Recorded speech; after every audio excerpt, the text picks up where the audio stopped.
जब ब्रह्मा जी सृष्टि की रचना कर रहे थे, उस दौरान उनसे असुर कुल में गया नामक असुर की रचना हो गई।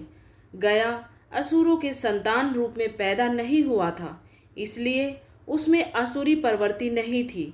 वह देवताओं का सम्मान और आराधना करता था। उसके मन में एक खटका था। वह सोचा करता था कि भले ही वह संत प्रवृत्ति का है, लेकिन असुर कुल में पैदा होने के कारण उसे कभी सम्मान नहीं मिलेगा। इसलिए क्यों ना अच्छे कर्म से इतना पुण्य अर्जित किया जाए ताकि उसे स्वर्ग मिले।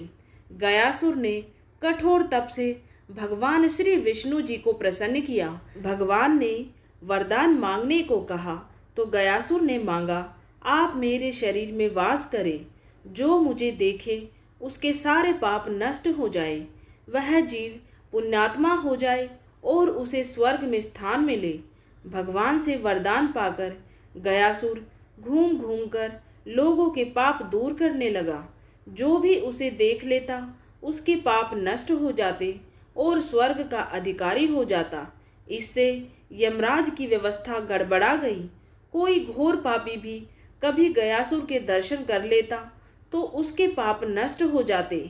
यमराज उसे नरक भेजने की तैयारी करते तो वह गयासुर के दर्शन के प्रभाव से स्वर्ग मांगने लगता। यमराज को हिसाब रखने में संकट हो गया था। यमराज ने ब्रह्मा जी से कहा कि अगर गयासुर को ना रोका गया तो आपका वह विधान समाप्त हो जाएगा, जिसमें आपने सभी को उसके कर्म के अनुसार फल भोगने की व्यवस्था दी है। पापी भी गयासुर के प्रभाव से स्वर्ग भोगेंगे। ब्रह्मा जी ने उपाय निकाला। उन्होंने गयासुर से कहा कि तुम्हारा शरीर सबसे ज्यादा पवित्र है, इसलिए तुम्हारी पीठ पर बैठकर मैं सभी देवताओं के साथ यज्ञ करूंगा। उसकी पीठ पर यज्ञ होगा। यह सुनकर गया सहर्ष तैयार हो गया। ब्रह्मा जी सभी देवताओं के साथ पत्थर से गया को दबाकर बैठ गए। इतने भार के बावजूद भी वह अचल नहीं हुआ। वह घूमने फिरने में फिर भी समर्थ था। देवताओं को चिंता हुई। उन्होंने आपस में सलाह की कि इसे श्री विष्णु ने वरदान दिया है, इसलिए अगर स्वयं श्री हरि भी देवताओं के साथ बैठ जाए तो गयासुर अचल हो जाएगा। श्री हरि भी उसके शरीर पर आ बैठे। श्री विष्णु जी को भी सभी देवताओं के साथ अपने शरीर पर बैठा देखकर गयासुर ने कहा, आप सब और मेरे आराध्य श्री हरि की मर्यादा के लिए अब मैं अचल हो रहा हूँ।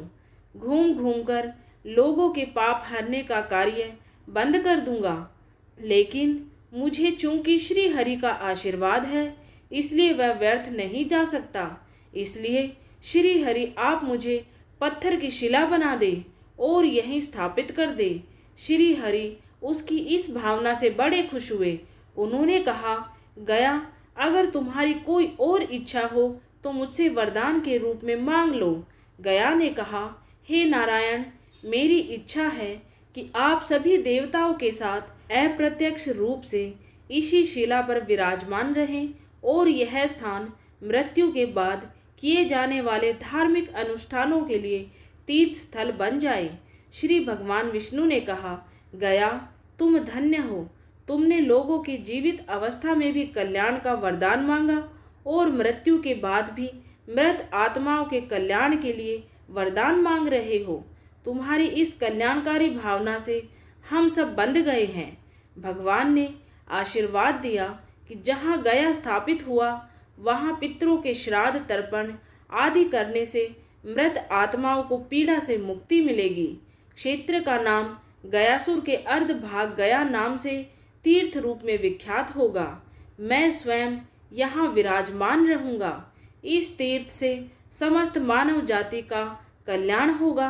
साथ ही वहाँ भगवान श्री हरि विष्णु जी ने अपने पैर का निशान स्थापित किया, जो आज भी वहाँ के मंदिर में दर्शनीय है।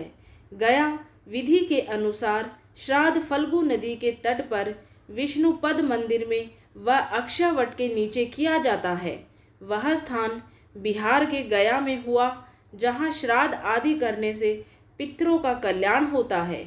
पिंडदान की शुरुआत कब और किसने की, यह बताना उतना ही कठिन है जितना कि भारतीय धर्म संस्कृति के उद्भव की कोई तिथि निश्चित करना।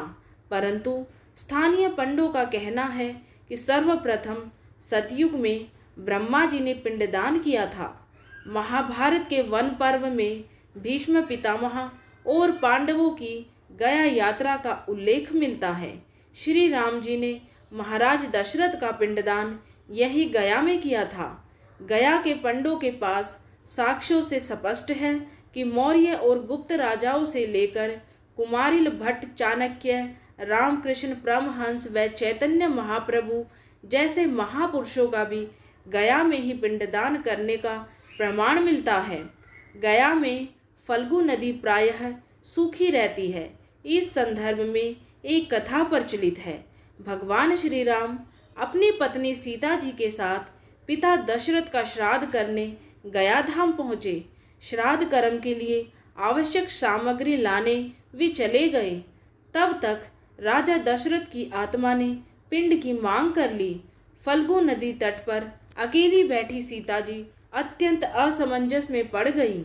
माता सीता जी ने फल्गु नदी, गाय, वट वृक्ष और केतकी के फूल को साक्षी मानकर पिंडदान कर दिया। जब भगवान श्री राम आए तो उन्हें पूरी कहानी सुनाई, परंतु भगवान को विश्वास नहीं हुआ। तब जिन्हें साक्ष्य मानकर पिंडदान किया था उन सबको सामने लाया गया।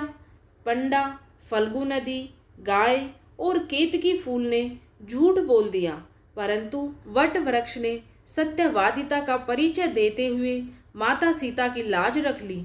इससे क्रोधित होकर माता सीता ने फल्गी नदी को श्राप दे दिया कि तुम सदा सुखी रहोगी, जबकि गाय को मैला कुचैला खाने का श्राप दिया और केतकी के फूल को पितृ पूजन में निषेध होने का श्राप दिया।